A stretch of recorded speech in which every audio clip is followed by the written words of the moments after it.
This video is designed to assist players constructing a micro-armour force mix for 1939 using either squad, platoon or company scale rules. I will be covering Polish forces in this video. This video is designed to offer a force mix for pretty much any set of rules, however different rules which will require some minor adjustment. For example, Panzer Corps allows you to deploy platoon-size supporting elements, even though it's a company scale set of rules. I'll attempt to cover some of the common differences, but players will need to take note personally. It should be noted this guide is not suitable for Flames of War, as these rules have a reduced focus on historical accuracy and more on playability. Regardless, those rules have excellent guides which players can use instead. At squad scale, I'm using the GHQ Micro Squad, the game World War II, as my guide. However, rules such as Battalion Commander, Blitzkrieg Commander 2nd Edition, Main Panzer, and Battle Group by E.N.S. Clark should all easily be able to use the force mixes provided. At platoon scale, the set of rules I mainly will be basing this on is Spearhead, but other such rules such as the Regiment Commander, Combat HQ, Kampfgruppen Commander and Combined Arms should all be able to use the force mix guidelines. So rules such as FFT3 use a special combat team element structure which needs to be accounted for, but as long as you understand those rules can be used as well. At company scale, my main guide is LWRS, or the reformatted version called Biwogunskrieg, but Panzer Corps and Division Commander can easily use the suggested force mixes provided in this video.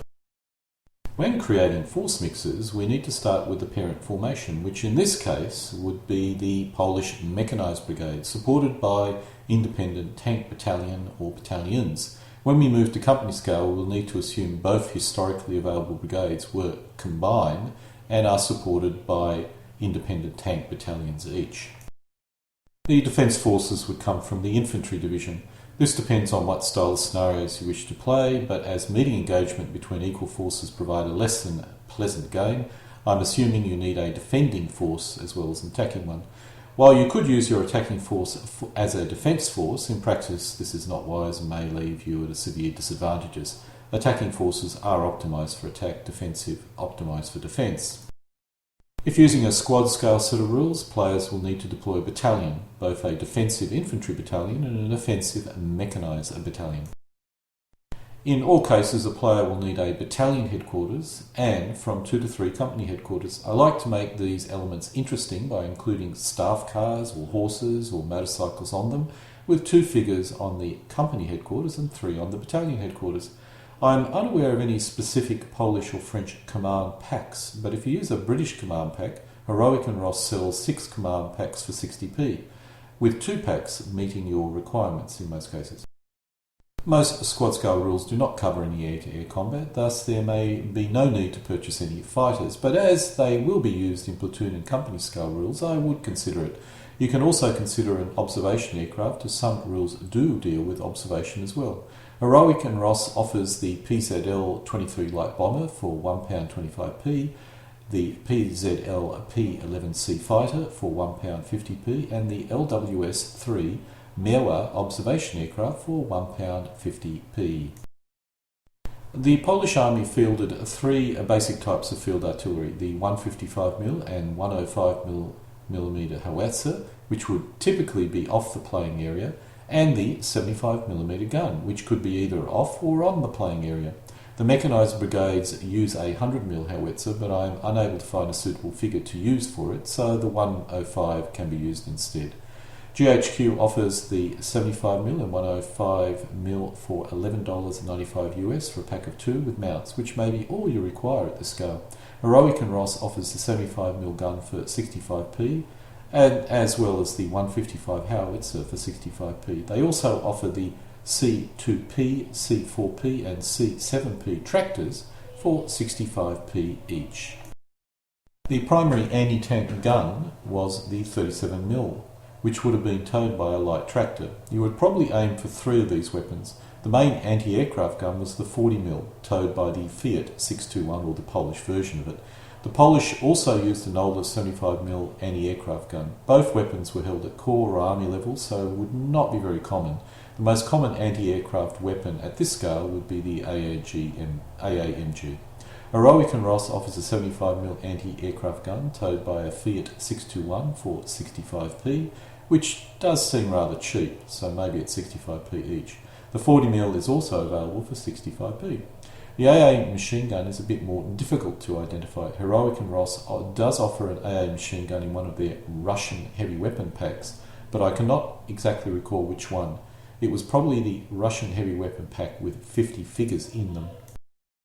At this scale, engineers are optional, and I have not had any reason to field them at this scale. They would be infantry elements with figures doing engineering activity on them. There are no French or Polish engineer figures that I could find, so I would probably look at British or more likely Russian figures. My advice is to give these a miss at this scale because they're not really required. You have on offer up to 2 tankette companies, and a player may choose these vehicles instead of the 7TP light tank. Even if you use the 7TP light tanks, you'll find you'll still need to use some tankettes.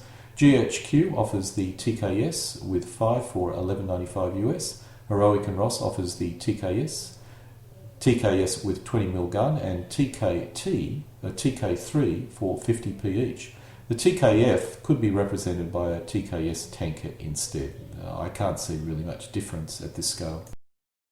The primary organic armour of the mechanised brigade was the company of Vickers 6-ton tanks. The Vickers come with twin turrets and machine guns, as well as a 47mm gun version. So that is another choice a player may take.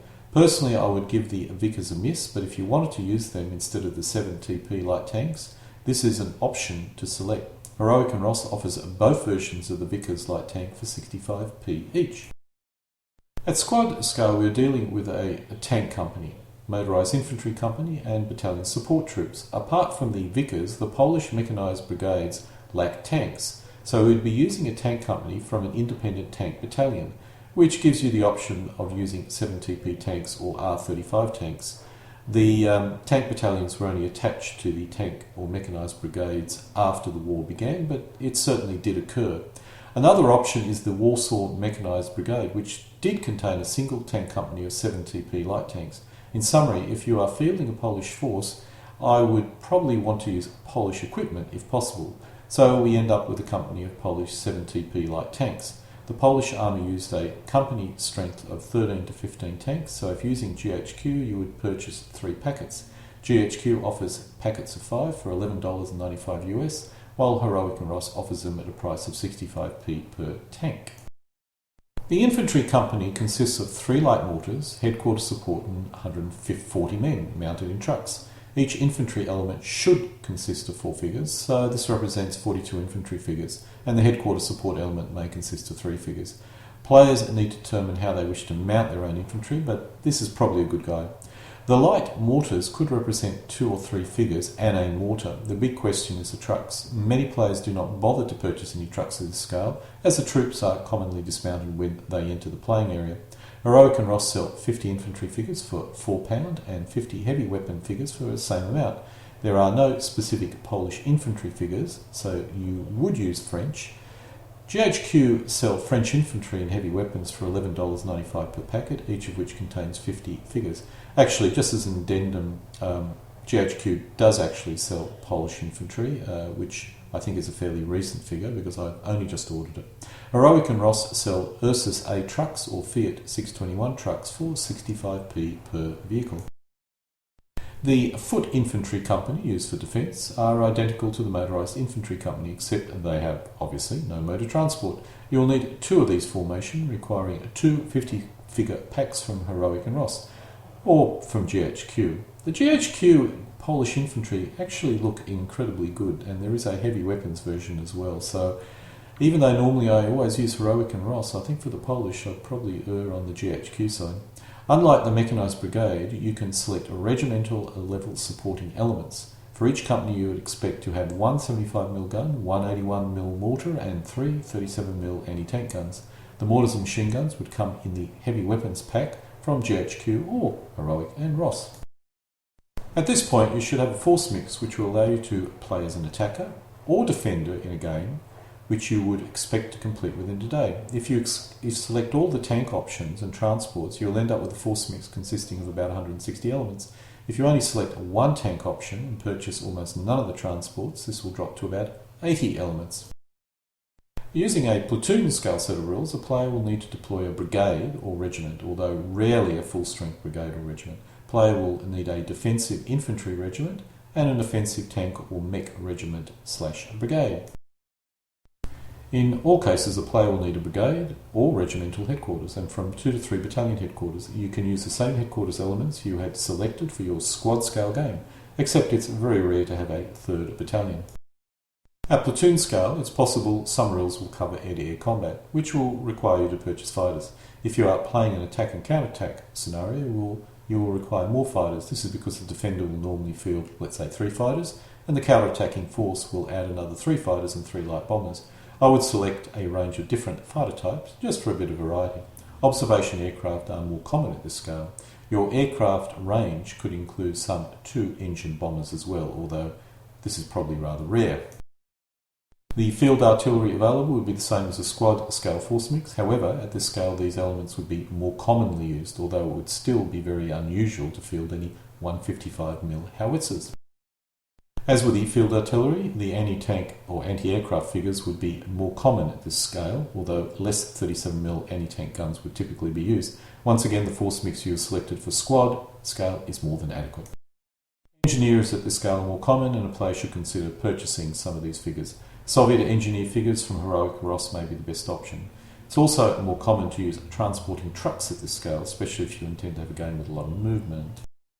The one good thing about this scale is you have a chance to field lots of different tanks, although at low quantities per tank. If you go down this path, you may end up using Heroic Ross figures, as you can purchase them individually, but I still prefer GHQ for the actual AFVs. At this scale, we have to depend generally on the attached battalion of 7TP light tanks, as a typical attacking force mix should contain a tank battalion and an infantry battalion. The tank battalion can really only be obtained from the attached 7TP light tank battalion. Strangely enough, the total number of tanks is similar to our squad scale force mix.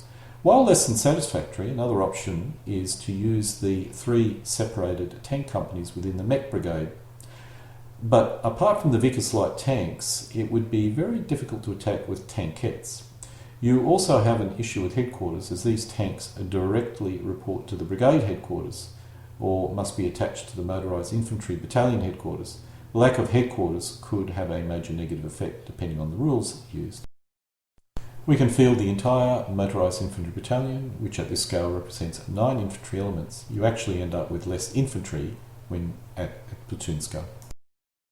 While the infantry battalion is straightforward enough, the regimental level support elements pose a bit of an issue.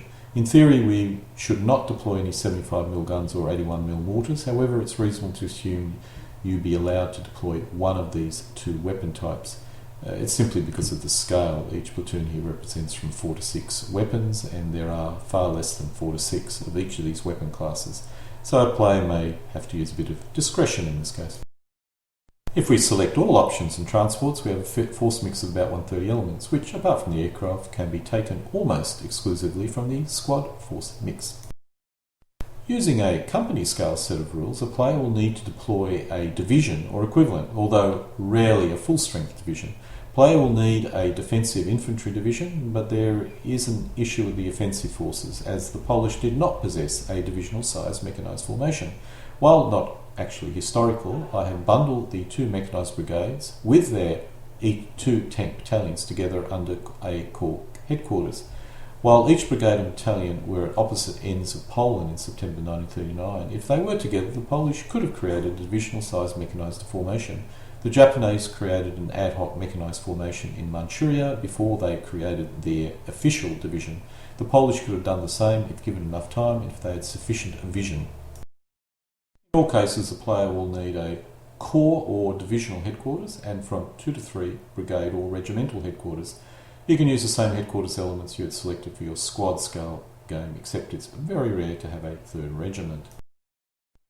We can use the same aircraft force mix as the platoon scale rules, except I would certainly consider 1 or 2 2-engine bombers.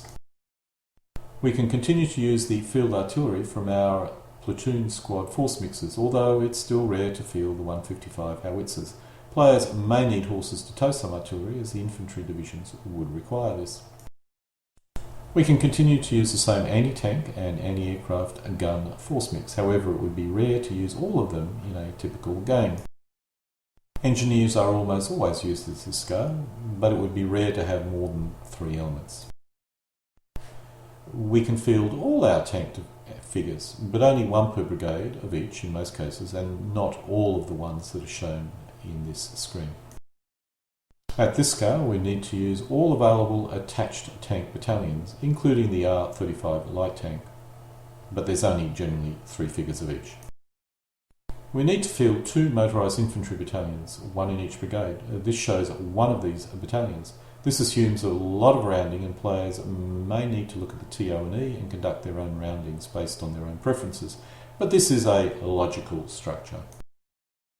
As indicated, at this scale a lot of rounding occurs, which gives each player a reasonable amount of flexibility. If using a set of rules with strength points, you will need more elements than shown, but using LWRS we end up with 2 regiments of 2 battalions, as shown here. To be safe, you could expand this to 3 regiments of 2 battalions or 2 regiments of 3 battalions, your choice. The anti-tank guns are included here to show where they would be deployed, but are also counted in the anti-tank section of this video. The elements required may vary a great deal depending on the rules selected, but this example we can build up our force mix easily using the elements from our platoon scale force mix. We only need some additional R35 light tanks and probably more infantry. If you are uncertain what scale you wish to play, then this chart can allow you to determine what to purchase, which will cover all scales of rules contained in this video from squad to company. If players are aware of the rules they wish to use, then they can look at the army lists within those rules to get a more accurate force mix, but this gives you enough flexibility to try a wide range of different rules. This concludes my video building up a Polish 1939 force mix for any scale of micro-armour figure gaming set of rules. Denken Sie daran, immer für hier Heimatland zu kämpfen.